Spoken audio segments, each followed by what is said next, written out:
I am starting to believe, and I'll let y'all know, but I'm starting to believe that maybe I was misdiagnosed.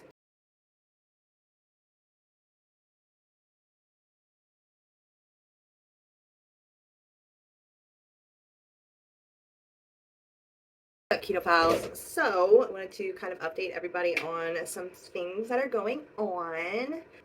About 6 weeks ago, I went to the endocrinologist and they ordered more tests for me to have my thyroid looked at, and they did a full panel with TPO antibodies, which is like thyroid antibodies.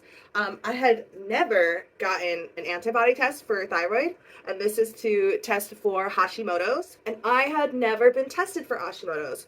I've had full thyroid panels before. Honestly, I have asked for full thyroid panels before, and looking back, because LabCorp has held on to all of my testing since like 2012, looking back at all of my testing, and like every time that I've asked for a full thyroid panel, it's always different things that they've ordered. Like they've never done an entire full panel, and I'm not sure if labs do things differently, like different labs do things differently, but yeah, they've never done a full thyroid panel. Like there'll be some parts that are missing. Nobody has ever tested for antibodies, but the endocrinologist ordered the antibody test. And I actually was tested positive for antibodies. I haven't gotten an actual diagnosis yet, but I am pretty sure that I have Hashimoto's because the elevated antibodies. I am starting to believe, and I'll let y'all know, but I'm starting to believe that maybe I was misdiagnosed PCOS. And that's a little frustrating because I was diagnosed with hypothyroidism as a freshman in high school because I had very heavy periods, long periods, the ones like if you've been following me for a while, like super heavy. I would miss school a lot. I was super anemic, and just my period was very, very heavy, very big blood clots, never regular. And the doctor that I had when I was a freshman put me on thyroid medication. And then when I moved from Florida to Tucson, Arizona, the doctor that I had was like, "You're not hypothyroid," and he stopped giving me a thyroid medication. And I wasn't back on thyroid medication. That was when I was like 16 or 15, and I wasn't back on thyroid medication again until I was like 25. And before that, well, actually, I think it was like 26 or 27. And before that, I went to the emergency room for heavy bleeding, and then my gynecologist diagnosed me with PCOS because I had the symptoms of somebody with PCOS, other than like the string of pearls cysts. So I had like insulin resistance, and I was anovulatory. I didn't ovulate.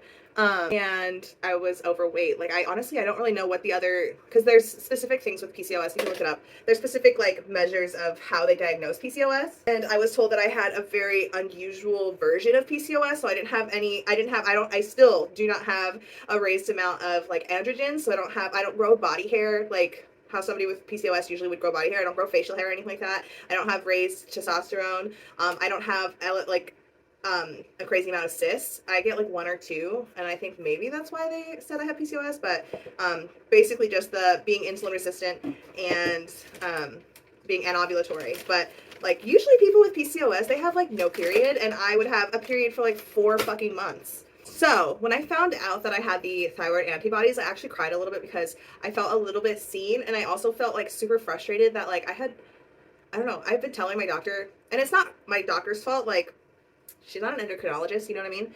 But I've been telling doctors that I've had like thyroid problems more, and I've just been told that it's probably my PCOS, and I believed that it was my PCOS.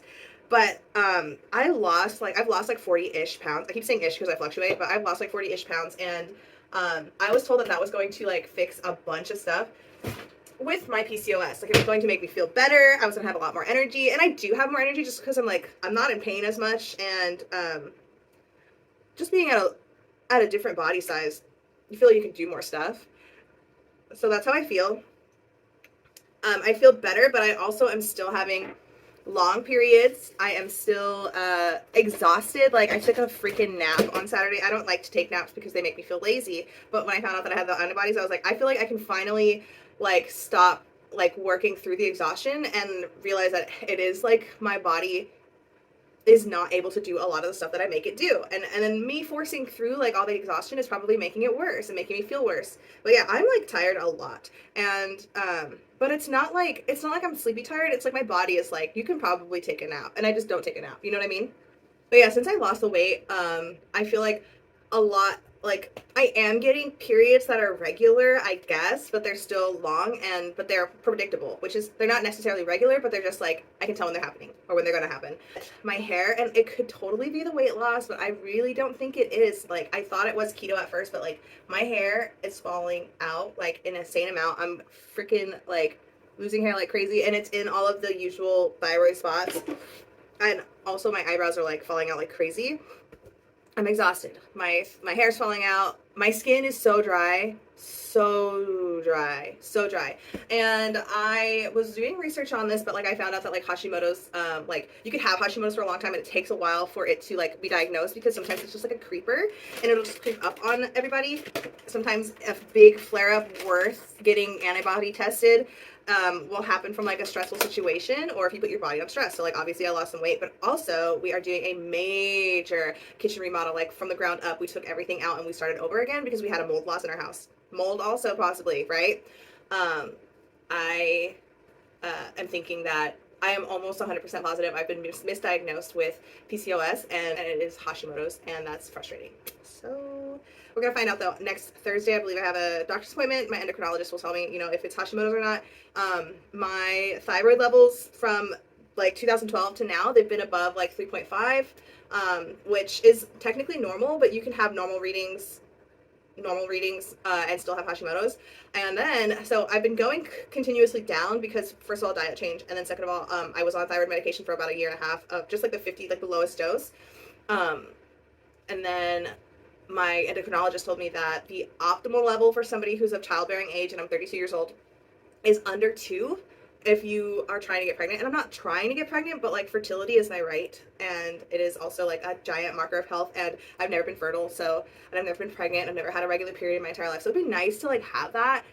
But yeah, so I don't know. Okay, I have to get ready for work. It is pouring rain outside, but end of the story, this is probably going to be like a new thing for me. I'll be doing some more research on Hashimoto's. If I get diagnosed, if I'm not, I'm gonna be so lost, you guys, because I really do feel like it's Hashimoto's. I'm pretty sure it's Hashimoto's.